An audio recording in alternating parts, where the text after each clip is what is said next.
322 million men worldwide have ED.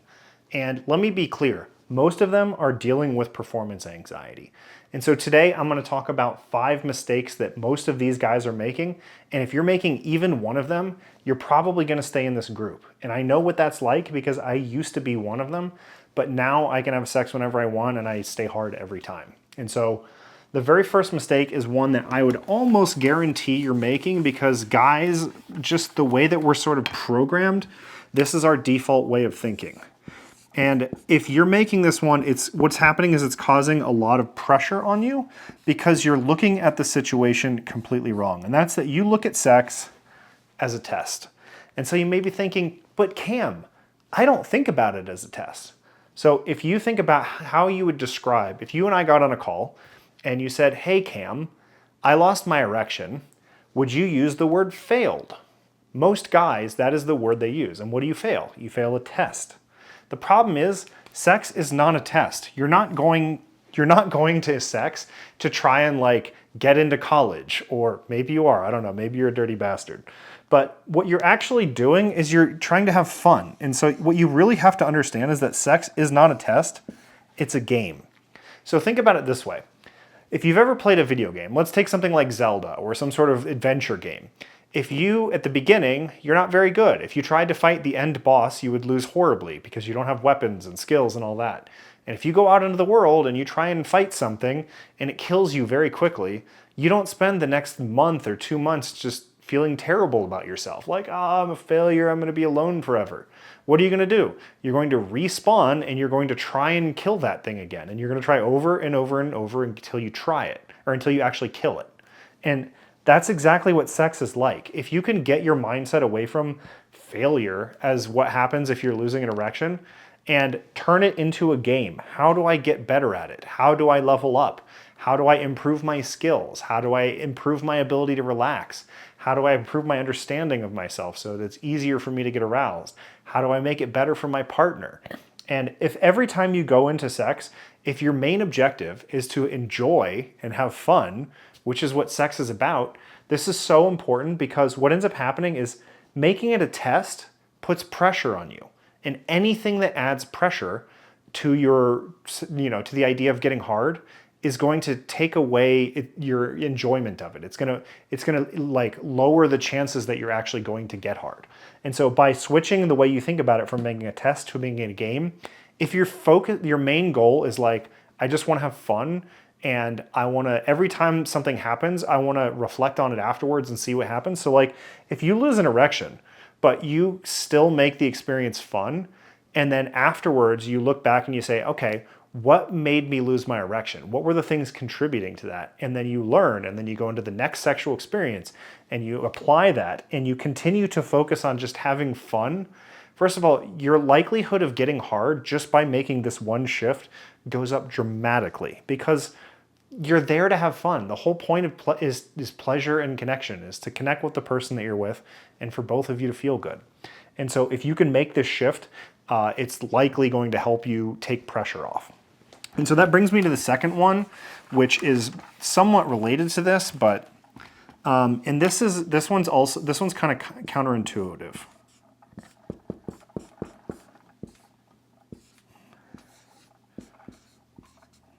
And that's quality versus quantity. And so guys, when they are struggling with ED and performance anxiety, one of the things that they often do is they obsess about quality, which could not be a bigger mistake. So of course the end goal, every guy is like, I want to be the best sex she's ever had. I want to be better than her ex. I want to be better than that guy down the street would be, so that you can feel like you're, like somehow that would make you secure. But I want you to think about something. She's probably, if she's dating you, she may not be dating the guy who is the best sex she's ever had. And for some reason, being the best sex ever didn't keep her in that relationship. That's partially because women and men have different interests in what keep them in a relationship. That's a completely different video. But basically, if you're obsessing over quality, the thing that you're missing out is that quantity, when you're struggling with performance anxiety, is actually a lot more important. Why? Because every time you go into a sexual situation, you get information. So you get information about what makes you hard, about what makes you not hard. What are things that you can do to improve? Every time you go into a sexual situation, you can learn more about how to make the sexual situation better. So when you're dealing with performance anxiety, the most important thing at this time is actually quantity. So once you are completely past your erectile dysfunction or performance anxiety, this actually does switch. Then you want to focus on quantity or quality, because at this stage, it's interesting because when guys are dealing with performance anxiety, they tend to obsess over this. Once they're healed, they tend to obsess over this, and it's actually backwards.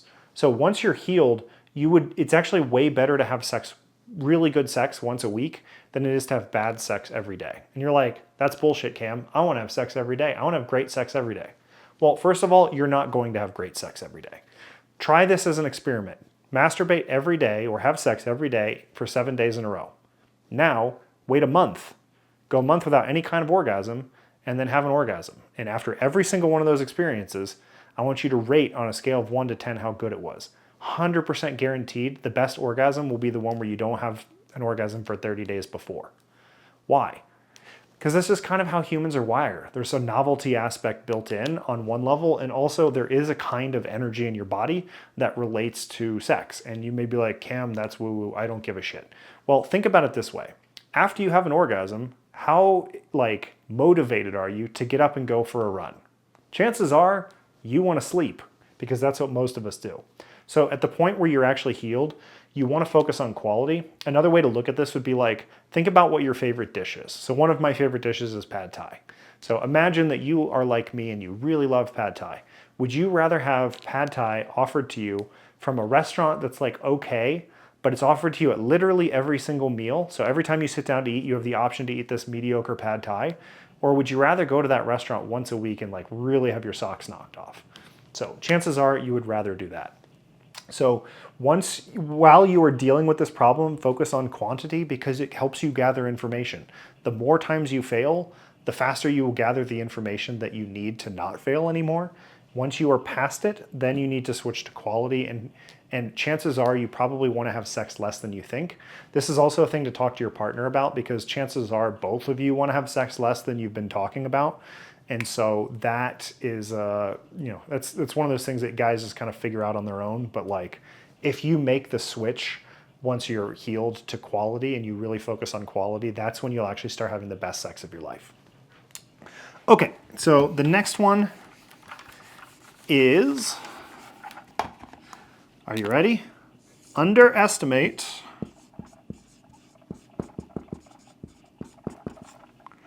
What do you think I'm writing? What do you think you're underestimating?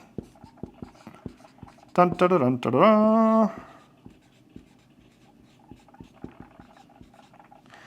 Underestimating emotional connection. So this is one that really, really got me. I'm going to tell a personal story about this one. So I am a guy who had a really, really bad porn habit. So I was a 6 to 10 times a day porn habit kind of guy. And if you look at my younger life and you compared the amount of sexual experiences I had versus the amount of porn, it was very out of balance. And so one of the things that happened with that is that I had incorrectly assumed that that my main way of being turned on was visual. So I was obsessed with having women that had very attractive bodies, very attractive physical features. And so I put myself in situations where I would go out with these kinds of girls, and then in sexual situations, I wouldn't get that aroused. And I never understood why. And that was one of the things that contributed to my performance anxiety and my ED. And so at those same times, in nearly every situation with those girls that I dated, there was another girl that was in my life who I had a good emotional connection with and was oftentimes pretty attractive, but didn't meet my ideal of what physically they should be. And oftentimes I never dated that girl. I overlooked that girl over and over and over again. It's a very interesting archetype how there's similar women that I had that experience with. And then the woman that I ended up marrying, my wife, is the first one of those women that I actually chose to date. And it turned out to be a very good decision.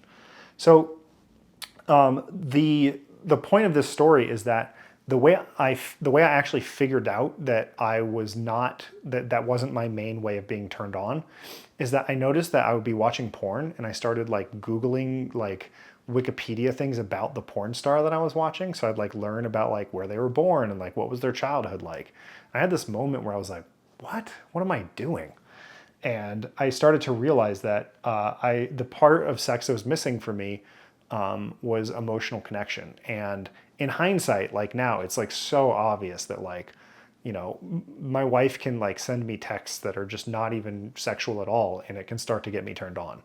And it's just because I have such a good connection with her, and for me, emotional connection is really important. But in general, for most guys who are dealing with erectile dysfunction and performance anxiety, a very high percentage of them are guys who have at least some need for emotional connection in order to feel safe and relax and actually to get turned on.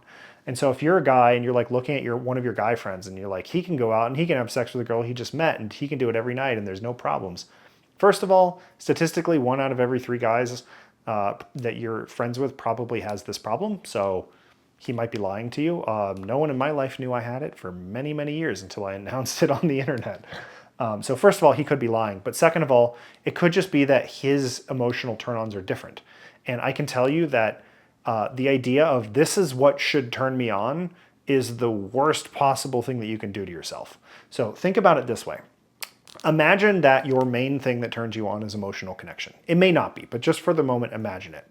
Now imagine in all the sexual situations you put yourself in, you don't have any kind of emotional connection because you have the idea, I should be able to have one night stands. So you go into one night stands missing the main thing that turns you on, and then you don't get turned on, and then you shame yourself about not being turned on, and then you just repeat that cycle. So you don't have something that you need. You're trying to use something that doesn't work in order to get you hard, and then you're shaming yourself about it. So there's like 3 things that are actually making the situation worse. And so if you're a guy who needs emotional connection, stop trying to have one night stands. It's really that simple. There are ways to do it, but it requires a lot of effort. And the best way to do it for most guys is to just stop. If you're a guy who needs emotional connection to be turned on, instead of trying to be how you think you should be, just accept, I'm a guy who likes emotional connection. And if you give in to that and you start putting yourself in situations where you have that emotional connection, it's very high likelihood your erections are going to improve dramatically.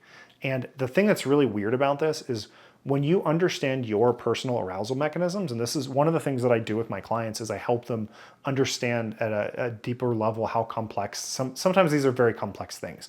Sometimes we can have competing arousal mechanisms and arousal needs and things like that, which, that's a whole different topic. But when you understand what your arousal mechanisms are, it really becomes effortless to get hard. And I mean this like literally. Like a good example of this is when my wife and I first started dating. Keep in mind, I had just done a year of nofap, so I went almost a year without an orgasm. And then I met this woman who I'm very, very attracted to and very much in love with. And something really bad emotionally happened to her that was unrelated to me. One day she was in bed, she was crying, and I went over and I spooned her because we spoon a lot. And while she was crying, I just felt so connected to her, and I just felt like a high degree of connection with her. And so I started to get an erection, and I was so embarrassed. But if you think about, like, if you've ever had an erection that you weren't trying to get, there was no effort. You weren't intending to do it. You didn't have to like try and force it to happen. Erections in the right conditions, they just happen naturally. And so when I say effortless, I really mean effortless. Like you don't have to try when you get the conditions right. And so one of the main things is, if emotional connection is one of your turn-ons or one of your needs, then stop putting yourself in situations where you don't have this, and also start paying attention to your emotions when they say, hey, I'm not ready, or hey, this isn't the right person. Like, think about it this way. You can put yourself with a very attractive woman and you can hate her personality and you can feel no emotional connection with her. And if you try and have sex with her, the chances you're going to lose your erection are high. And conversely, if you put yourself with a woman who you're not that attracted to, but you have a really, really good emotional connection, but there's some attraction, the chances that you're going to get aroused if you're a guy who has an emotional connection as part of your arousal cycle or your arousal mechanisms, you're still likely to get pretty hard. And so this to me, it was like my saving grace in life, because if I had married one of the women that I had decided was my right model, I would have ended up miserable. And so for me, like I honestly feel like the need for emotional connection was like really kept me from probably ending up being a guy who got like divorced like 4 or 5 times, because that's probably where I was headed. And so focus on the emotional connection. And another thing that goes along with this is like, if you are a guy who needs emotional connection and the first time that you lost an erection was after like within 6 months or maybe a year of like a major breakup, like a breakup from like a serious relationship, like a marriage or a multi-year relationship, chances are what's happening is just that your emotions are still deeply affected. And this is one of those things that just takes time. And so, those are just some things to watch out with this. Okay, so the next one is also, this one's, it's common, but it's like one thing that's really common with is guys in newer relationships and things like that. And it is still common if you are, if you've been in a relationship for a long time and you're struggling with this. Basically, they freak out for no reason. And what I mean by this is a lot of times what happens is that guys will get an idea in their head. They'll be in the middle of like, kissing and whatever, that's something this is a girl over here. They're making out and, they think, okay, I should be hard right now, but I'm not. And so what ends up happening is they like create an emotional cycle inside themselves. They're like, okay, something's wrong. And then it triggers the anxiety. And then what happens is their emotions shut down and their focus goes to things that are not arousing. So if you're thinking about like, oh no, I should be hard, why am I not hard? That is the opposite of a effortless erection. That is also not an arousing thought. Like, I want you to think about this. So tonight, I want you to go home and I want you to masturbate to, I should be hard right now. Think you're going to get hard? Probably not. It's not an arousing thought. And so if you're focused on something that's not arousing, you're not going to get hard. That's just how it works. And so one of the things that I think is a very, very helpful metric for this, bear with me, we're gonna do a bit of drawing here. We're gonna do a little bit of drawing. So, okay, so we'll do this. This is time. This is arousal. And so basically, you have to understand that an erection is actually, it's basically when arousal reaches a specific threshold. And so if we'll use purple. So imagine that you're going out on a date and then you two are hanging out and you're flirting and you're kind of touching each other a little bit. What's happening is that your arousal is starting to build, but you're not at the level where you're getting an erection. So the red line is where you're starting to get an erection. And so you two start making out, and then what happens is that you start to get, it starts to go up, and then it gets above this line. You get a little chubby, and then maybe you're like, oh, I should take my pants off. And then this, you drop below. And so I actually talk about this in my free course, Troubleshoot ED, which you can get the link below. But basically, what happens when in those situations, and this also could be like a thing where you're like putting a condom on, what happens is that your erection has fallen, your arousal level has fallen below a level where you're actually hard. But the thing is, you're still pretty aroused. And so at this moment, if you just like freak out and you're like, oh no, I'm not getting hard, what ends up happening is that it tanks your arousal. To be fair, it also tanks her arousal. But and if you, in these moments where like your erection goes away or where you think you should be hard but you're not, if you can recognize, the chances are that you're probably in this zone, and all you really need to do is increase your arousal. Well, how do you do that? Oftentimes, just keep doing the same thing for a longer period of time. So making out is like magic. So if you just keep making out, especially if you're a guy who's turned on by emotional connection, if you just wait and you start letting your arousal, you instead of saying like, it's been this amount of time, I should be hard, you just let your body happen at its own time. Chances are you're going to go, and then once you get above this green line, you're pretty much fully hard. So a lot of times when you are not hard when you expect to be, the thing that you need to do is literally just wait, because a lot of times that will help. That will solve the problem. You just need more time plus arousal.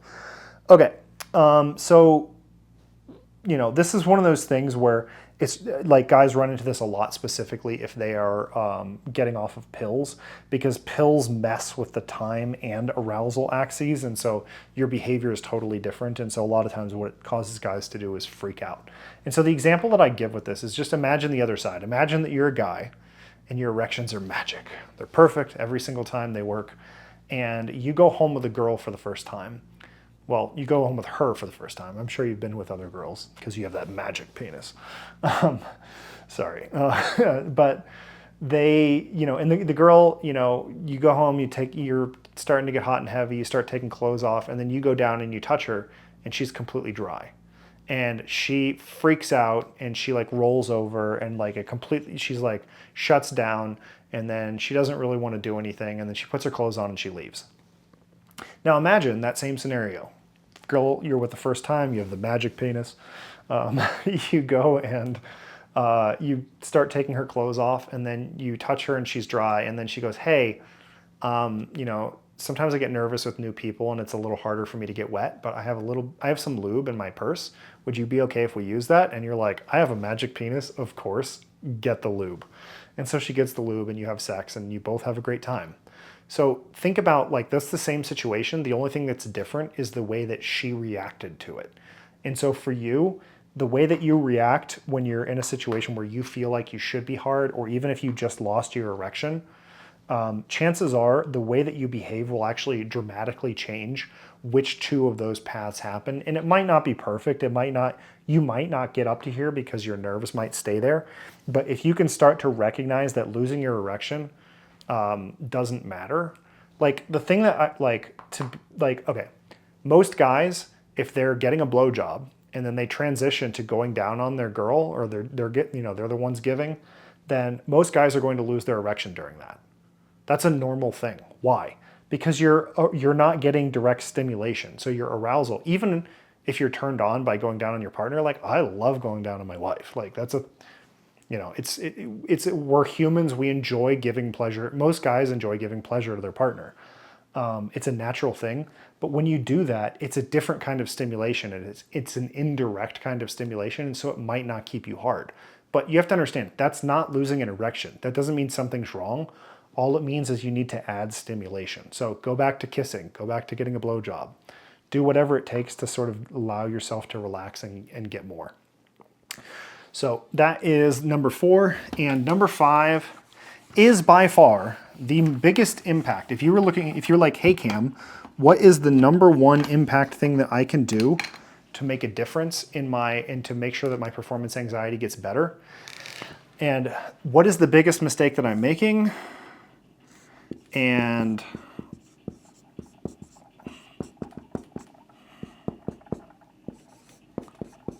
the biggest mistake you're likely making is you're trying to fix it alone.